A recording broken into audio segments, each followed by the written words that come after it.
Area interna del Tesino, un esempio di best practice. Good morning, I am Flavio Marchetti. I'm public officer at the Autonomous Province of Trento, and today I'm going to talk about the Tesino internal area, an example of best practice. The expression participatory local development or community-led local development is used by the European Commission to describe an approach that radically reverses the traditional top-down development policy. With a community-led local development, the local population takes the future of its territory in hand and forms a local partnership that develops and implements an integrated development strategy. The development strategy is designed to act by exploiting the environmental, economic, political and social strength through SWOT analysis methodology of the context. For example, leveraging on the heritage of local communities. It is a fact acquired from experience that the context in which the project falls must present an adequate critical mass of factors and financial resources to produce a qualitative leap in development by reversing a negative trajectory. As part of the regional cohesion policy for 2014 cycle, particular attention as a tool for the development of the entire country was placed on the so-called internal areas. The objectives for the development of the country internal areas are pursued with two joint action classes. The first is the local development projects financed by the 2014-2020 funds such as ESF, ERDF, EARDF. And the second is the quality and quantity adjustment of the offer of essential services through a state funding of 3.74 million for each area. The National Strategy of Internal Areas has set itself the goal of stopping the demographic and economic decline of territories classified as internal areas and enhancing their development potential. Areas which are more than 40 minutes away from the main centers are classified as internal areas, meaning a center or a municipality away from a city that can offer high standard of services. Municipalities in the strategy are the basic unit of the political decision-making process. Another form of subject is represented by a network or aggregation of contiguous municipalities, which are the privileged partners for the definition of the area development strategy. In order to depict the condition of the Tesino internal area, here are some figures. The Tesino area has a total area of 212 square kilometers.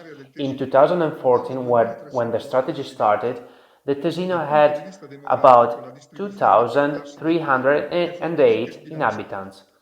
From a demographic point of view, the distribution by age group is highly unbalanced. The old age index, referred to 2013, was equal to 3.25, corresponding to a regressive structure of the population. In the last 20 years, the agricultural sector has lost about 30% of the total area used, and for the marketing of the products, it depends almost exclusively on external companies. The Tesino territory is characterized by significant concentration of points of interest such as the Gasperi Museum, the operational headquarters of the Gasperi Foundation, which carries out important training actions for youngsters in terms of European commitment and spirit, the Arboretum of Tesino, the Eco-Museum of Tesino, many mountaineering and naturalistic routes, point of interest in terms of naturalistic parks, many facilities in terms of sport and open-air activities. Having said that, the touristic accommodation facilities are few and small. On the other hand, many are the houses owned by people who emigrated elsewhere and occasionally come back for the holidays. From the occupational point of view, the employees of the secondary sector have been decreasing for years. The general weakness of the Tesino production system constitutes a factor of social unease and one of the main reasons for migration of active population and families. Based on the SWOT analysis, it appears that, among the strengths, Tesino has a well-preserved natural environment with a wide network of paths both for trekking and mountain bikes. The territory offers many indoor and outdoor sports and structural leisure facilities. Realizing the weaknesses, Tesino has an aging population with growing care needs.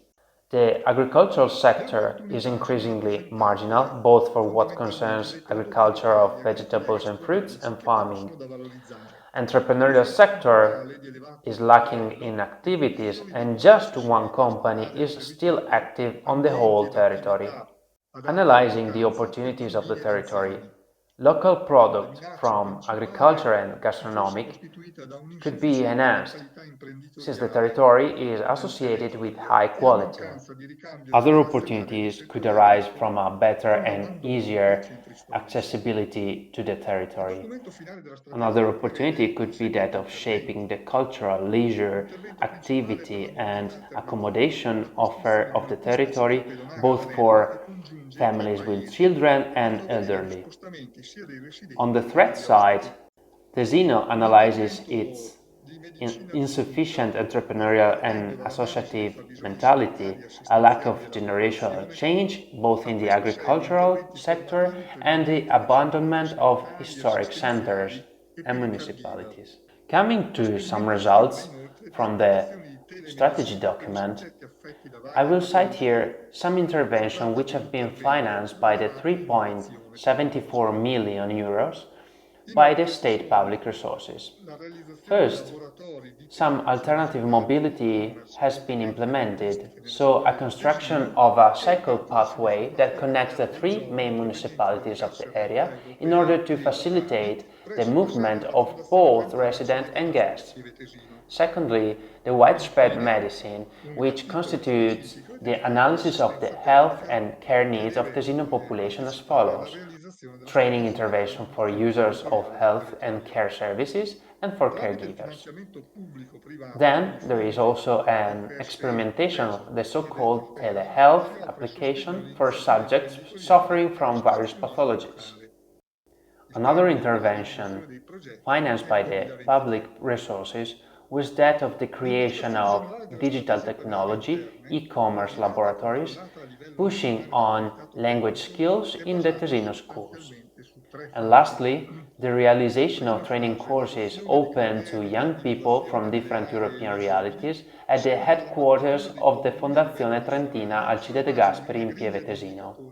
These 3.74 million euros of state resources were including the fees for the technical assistance in order to implement the strategy. Then, through a mixture of public and private financing with ESF, ERDF, EA-RDF funds, it is foreseen to support entrepreneurial activities, initiatives and the local association. The deadline for the identified activities in order to be completed and closed is the date of 2023.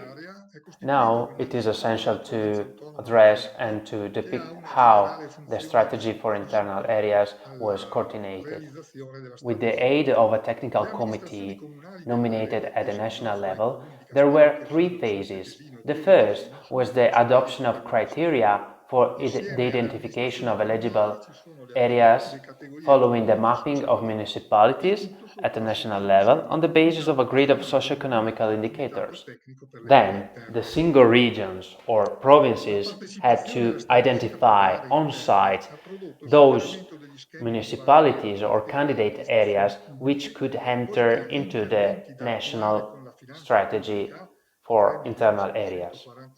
In this second phase, each region or province had to go locally and listen and mediate.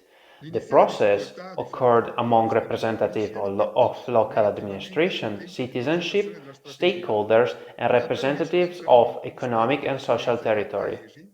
Lastly, the last point and last phase was that of the drafting of the strategic project and the subsequent formalization of the commitments between the partners of the strategy. It is vital for a better understanding to depict and underline who were the main actors and the involved partner in the Tesino best practice. There was the autonomous province of Trento, then the three municipalities, Cinte Tesino, Castello Tesino, and Pieve Tesino, the local economic and social categories under the supervision of a national committee, the so-called Technical Committee for Internal Areas. The participation of the cited subjects in the strategy for internal areas has led to the overcoming of usual patterns of relations between public administration and beneficiaries. All of the interventions to be implemented with the public funding had to be co-designed and had to have a supramunicipal character. That means that the benefits of the strategy had to fall not just on one municipality but on the whole territory. Respecting this constraint was one of the main factors negatively affecting the implementation of the strategy. Plan times were slowed down due to the necessity to overcome historical mistrust between the villages. We can well say that the adopted strategy document is the result of a shared objective set and identified by the stakeholders of the territory. The correct methodology of intervention and assessment, as well as the type of projects and the allocation of financial resources within the medium to long-term scenario, are essential for the achievement of the main goals. So, how effective was the social dialogue with respect to the objectives? We can say that the methodologies adopted by the National Strategy for Internal Areas, as said, uses a bottom-up model. The process clearly identifies the various subjects acting on the territory which needs to be involved, such as the local administration, the stakeholders, the economic categories, the association, and, of course, the citizen. Meetings were recorded, and minutes of each of those were organized in order to be and to create the basis for the final strategy document. In this regard, it is essential to go deeper into detail and say that several consultations were promoted. Such activities were led by the strategy coordinators sent from the ministry, and they searched to create a cohesion at a national level with the support of the working group set up at the provincial level and the local partnership. Focus groups were organized and represented the core of the activities which led to the final result document.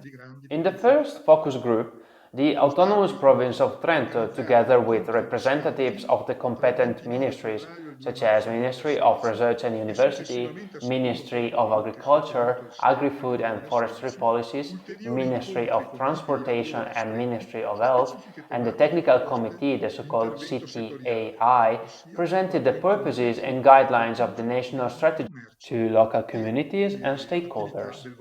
In the second focus group, held more than a year after the first, the results of the analysis of the economical, environmental, social condition of the territory were shared with the local partnership. Meetings were held between the two focus groups in the presence of the experts of the Technical Commission for Internal Areas, in which the representative of economic and social categories of the volunteering sector, individual citizens, and local administration interacted in order to achieve a goal. The many meetings were vital in order to share the analysis and to harmonize the strategy with the proposal arrived from the Tesino population. In these meetings, the presence of the coordinators of the committee and the working group of the province had the role of promoting a dialogue between the parties and of bringing it back to the aims of the methods envisaged by the national strategy. The involvement of local representatives of categories and stakeholders has developed through days of sectoral in-depth study on agriculture, tourism, the trade, service, and the reality of volunteering, which is a resource of great potential.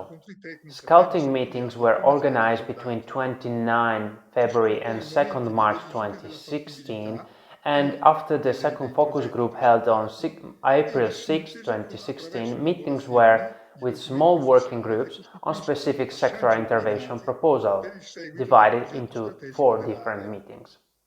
Finally, the programmatic and planning summary included in the strategy document was elaborated by the provincial and national coordinators of the strategy and then shared by the decision makers of the local partnership. And now, how it is possible to model the described best practice?